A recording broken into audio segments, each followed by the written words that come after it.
and my bugs on the front. So right now I'm going to turn on my pressure washer. I'm going to use my foam cannon and I'm going to foam up my van. Oh, one thing I forgot. On my van, I use the brush, and I've been doing so for so long every time I wash it. So I know y'all are scared. Y'all are afraid to use this brush on y'all vehicles, but let me let you know why I think it's a problem. Let me talk about that. This is a problem for me where you guys just follow people and don't understand why you're following people. So when I say that, I mean, you have these detail brushes, like right now, they got brushes for the tire. They got brushes for the wheels. They got detail brushes for the I don't know what you want to call this, the blades or the opening, right? And then they got another brush that goes into the nuts and bolts, right? Not realizing that the same clear coat that is on the car is the same clear coat that they put on the rim. And if you can use all these detail brushes and saying that you're doing it in proper order and you're saying you're not scratching it, why would a brush like this scratch it?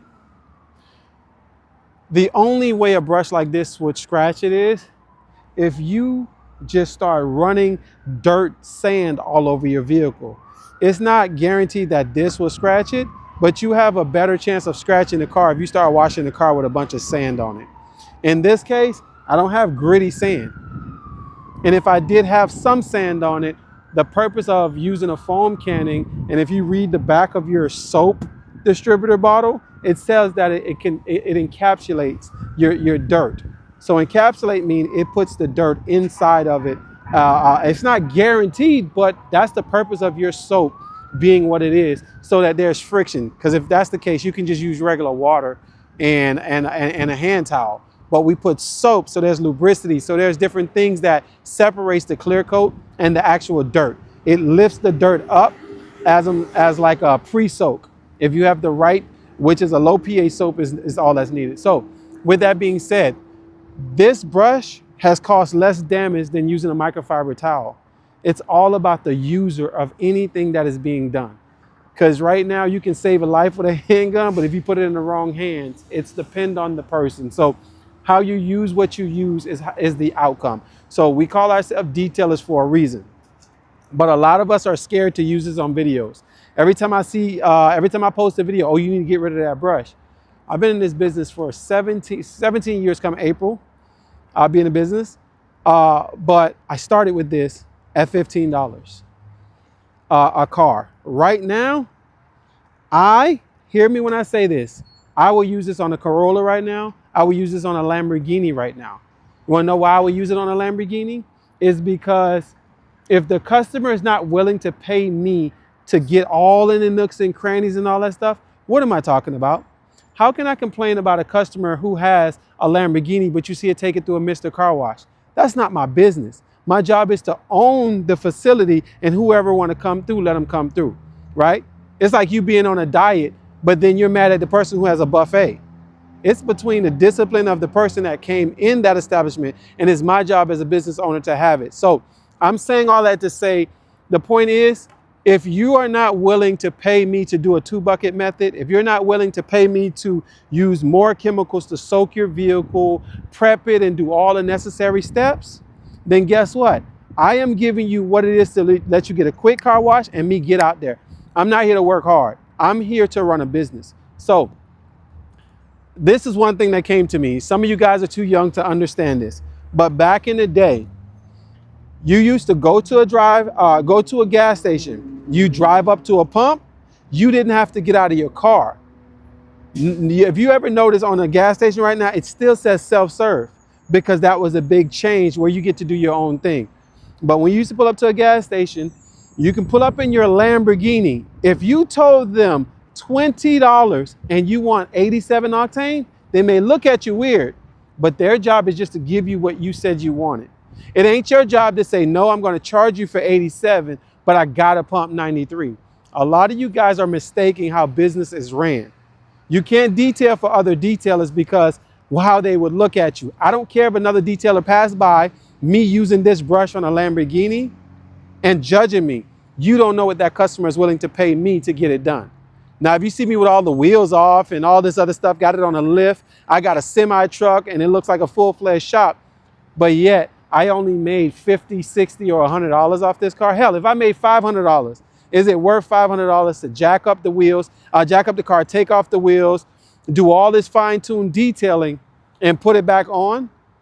What if there's a liability? Could $500 cover my overhead costs, the cost of the insurance, and my deductible? No. So with that being said, you guys have to learn how to detail for you as a business owner and let these people just talk, man. Some of these people got the big mouth, got the flashy business card, got all of this, but they're earning less than you because they spend their time trying to judge you than to spend their time on how to make the sale, create the margins in the back end. Most of these guys get paid for views on social media. I feel like I'm ranting, but this is a video that you may never get an opportunity to see or hear somebody say. So I'm tying this all in. There are people right now that will take out seats, that will take off the front bumper and all these things, right? But then you ask them, what do they charge the customer? They won't even disclose that information. But they'll disclose that they're taking all this stuff out, doing all this, taking toothpick, taking all of this. And here you go thinking that's how you detail. I detail at the level the customer is willing to pay. If I spend 2 weeks on your vehicle, just know that I can earn $1,000 a day doing regular car washes. So if I'm spending 2 weeks on your vehicle and doing nothing else, just know $1,000 a day is coming from you because you're willing to pay for this level of detail because of what you want. I don't care if you want, it's going into a museum, but this is my budget. Your vehicle won't make it to the museum for me. They will find you for who wants to do the entertainment porn, detail porn part of it, just to get views off of social media. Because there are some people that are detailing one car per week or one car per month, but they're doing snippets and now they're getting paid from your views thinking that is it. That is how you do detail. Just like sex on TV is porn to make you think this is how sex is supposed to go, that's what detailing is. It's nothing but for endorphins to get you entertained. A lot of people share videos of me. Oh, look what this person doing. Look what this person doing. Look, I could watch 10 cars today and earn what they were earning in a whole week off of that one car. 10 cars a day at $125. That's $1,250. That's more. It's like, I don't even know the math right now. I think it's like $1,300 a day. I can do 10 cars a day at $125, but my going rate is $224 unless you stay with me every single month, and then it's $125. So I'm not here to do all the porn part of it. Put up the camera like I'm doing. Right now I'm talking to you and not washing this car. Right now it's best for me to wash this car and go sit down. But I want you to view this because it's important information. If it goes viral, here's my other stream of income. But with this, you actually learn. So it's a full circle and catch-22. But I don't want to give you something that doesn't benefit you and it's just me.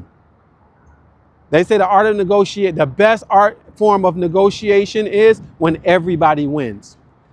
The worst negotiation is if I have you watching something that I'm doing and the only person is winning is me because I make it far-fetched, out of your reach, and make it seem so like grandstand unless you pay me. No, this is free information. This is just straight up. All right. So learn how to detail for you and your legacy and your plan. Oh God, look, that's the very beginning before you start following people. You got to know if you even want to detail. You got to know what you want for your family, what you want for your life. And then you create a plan. Okay. Meaning I need to move to New York in order to make it into acting. I need to move to California because of the tech and the Silicon Valley vibes of, crowdfunding or whatever they do, right?